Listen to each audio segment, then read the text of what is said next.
What's up, YouTube? WK Dad. Let's talk about GOAT format. I think V from Team 9 Minority put it best. Players like myself and others are just really sick of the format in its current state.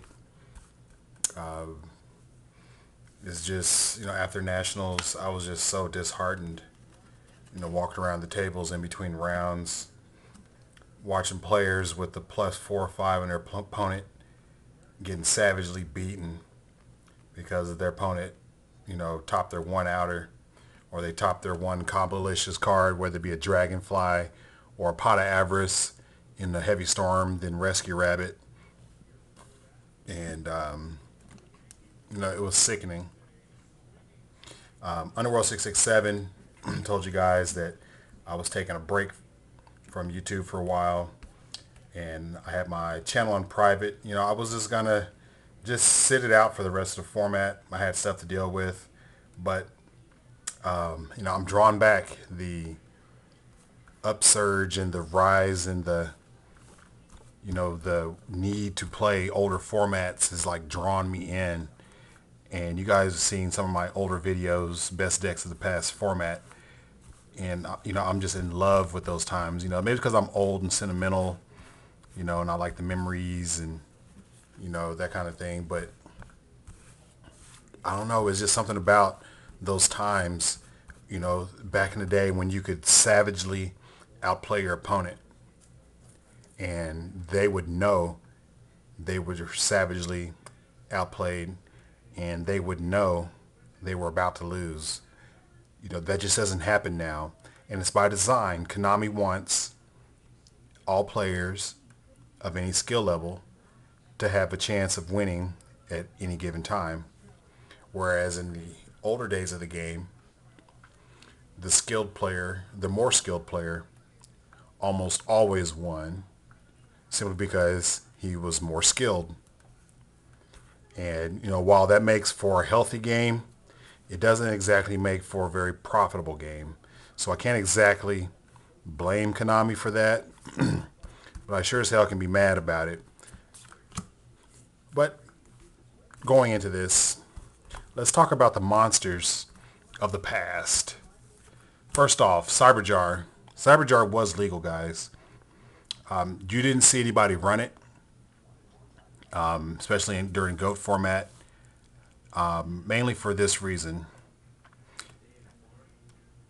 You did not want to give your opponent the chance to build up a board. Whereas the conservative good GOAT player held onto his cards, used timing to play his faiths and his breakers and his Dekuichis, that kind of thing, his tribe, used timing on these cards. Cyberjar kind of took all that out. It flipped, and if these cards came off the top, they were hitting the field. Faith and Deku would go down, of course, but these guys would hit the field. And Breaker doesn't get a counter. Here's Tribe right here, and he's like, damn, he's about to get ran over. And your opponent got BLS and all these other good cards off the top. So now they can go, well, summon Soldier, whack, whack, main phase 2. Ooh, look, I drew both of my crossouts and cross out both of your guys like that.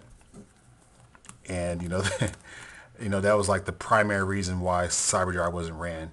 Morphing Jar was ran by a lot of players, and I didn't run it, because back then you could only get Morphing Jar as a Tournament Pack 2, Tournament Pack 4, and it was like $100-something card.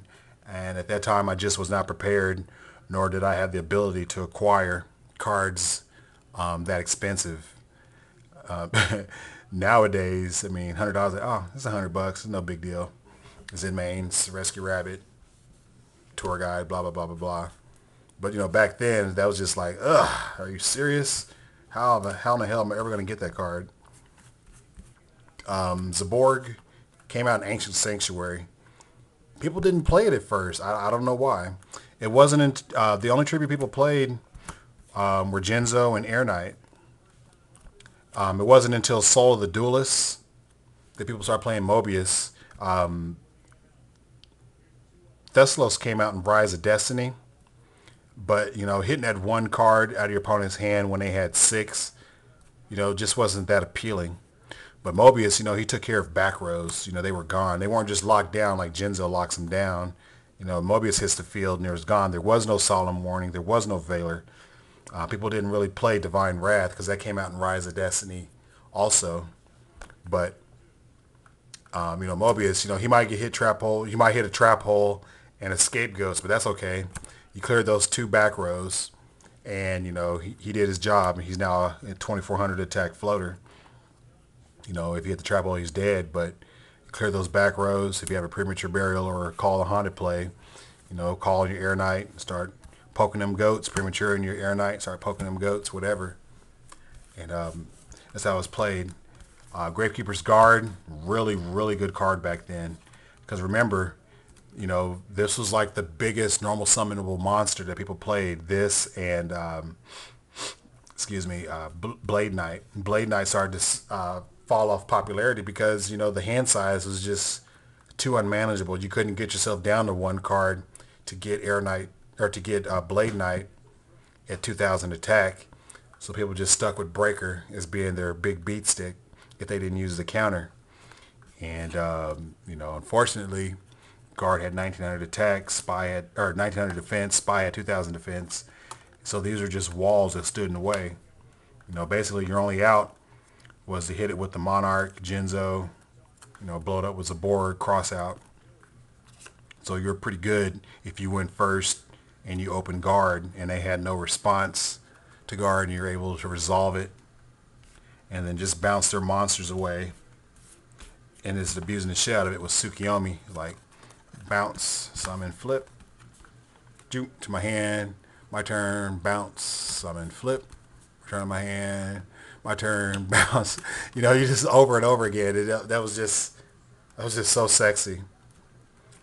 There were engines back then. People played Tomato Control, and the stars of Tomato Control was the Dark Scorpion lineup, Dark Scorpion engine, 3 Monet and a Cliff. Again, 1800 defense. You could bait your opponent. They summon Breaker. Of course, they're going to break your back row before they attack. They don't want to hit a sack armor. So they might hit your back row and attack. 800 defense, they take 200. Her effect activates. Add a copy of Monet or Cliff. You ran Smashing Grounds or Creature Swap. So then your turn, summon Cliff, smash, attack, break one of their back rows or middle the top two cards. It was just so good. And then you could set your other sack armors, Ring of Destruction or whatnot. And basically Cliff just got in there all day unless they can put some kind of defense monster down or something. And, really, really good engine. It was also, I kind of incorporated this in my Chaos Warrior toolbox where I ran This Is an Engine and then my Sasuke, Ninja Grandmaster Sasuke and other cards. Other monsters that came out, these two. This guy, Invasion of Chaos, along with the Berserk Gorilla. These guys are both Invasion of Chaos. And for some reason, they didn't see a whole lot of play. He has Trample, and he gives all Beast and Wing Beast Trample. So, these two guys on the field together, staring down a field of tokens, goat tokens, that's 3,700 damage. Berserk Gorilla is just pure naked aggression. This punishes goats. Not as good as Air Knight is punishing goats, but he was a level 4, so you could just plop him down and then just start wrecking goats. And basically, in my goat control deck back in the day, I ran these three, basically to tell my opponent that I don't respect you as a player, fuck your couch. Because, they would try to soft lock me with guards and that kind of shit. Or, Dekoichi. They said a Dekoichi, nothing else. Thinking I'm just going to run into it. Or just, it's a floater. I don't care about it. He's going to cross it out. So now I'm going to save my cross out. And I'm just going to whoop with, Mystic Swordsman. And, everybody knows that there were only really 2 real outs to Mystic Swordsman. either Breaker or Sangan. And the reason I say that is because I'm not going to use removal on Sangan. I'm not going to trap hole Sakuretsu Ring of Destruction on Sangan. And then Breaker wasn't out because, of course, when you summon Breaker, he forces back rows. He gets the counter, you know, and then obviously he's going to break the back row because he wants to get that attack through. So, you know, I might have a Book of Moon, I can chain it or whatever. But, you know, if they're forced to drop a Breaker on your Mystic Swordsman, you're probably winning that game because Breaker was just too important, you know, because you only had the one MST, Heavy Storm, and maybe Dust Tornado if you ran it. So your spell and trap removal cards were limited, and to summon a Breaker was just like, you know, devastating to have to do. But yeah, Mystic Swordsman was the shit. Later on in GOAT format, of course, Flaming Eternity was the last set to be legal during the GOAT format. He had Sacred Phoenix of Nethys. Upon his release, Konami put this and Lightning Vortex to 1 just because of how powerful he was. Remember, Sacred Phoenix of Nethys, when it's destroyed by a card effect, it's special summoned during your next standby, and it basically heavy storms the field. So you could Ring of Destruction, you could Dark Dust Spirit it. There was combos that you could, like, you know, they attack your Apprentice Magician, you get Hand of Nethys plus Scapegoat or Snatch Steal on their big guy, special summon. Then, you know, you'll set like an Old Vindictive or whatever. If they don't attack it, they set. You flip your Old Vindictive, kill their DD Warrior Lady because they were trying to set you up. Then you summon your Dark Dust Spirit, blow your Nethys up. Don't even attack to their back rows. Just bounce the Dark Dust Spirit back to your hand. Next turn, clear all their back rows, swing for 24. You know, it was just plays like that were just devastating. You know, you could Graceful Charity dump this and Sinister Serpent, Premature Burial, and then Typhoon or Heavy Storm the field. This gets destroyed and it comes back. You know, it was just so good. You know, chain this on Call the Haunted. They MST or Breaker, your Call the Haunted. Chain, get Nethys, is destroyed by card effect. Comes back, wipes out the back row, beat over the Breaker. So, you know, that's why Konami put that damn thing to 1. So down below, tell me guys what you thought about the format. Do you want me to keep going? You know, I've talked about the monsters, you know, some of the stars of that time. Do you want to hear about the traps next? You want to hear about the spells next? Would you like me to go more in depth about the monsters? You know, I'm willing to do all that. You know, this has just reinvigorated my love for Yu-Gi-Oh! Talking about the good old days. It's WK Dad, and I'm out.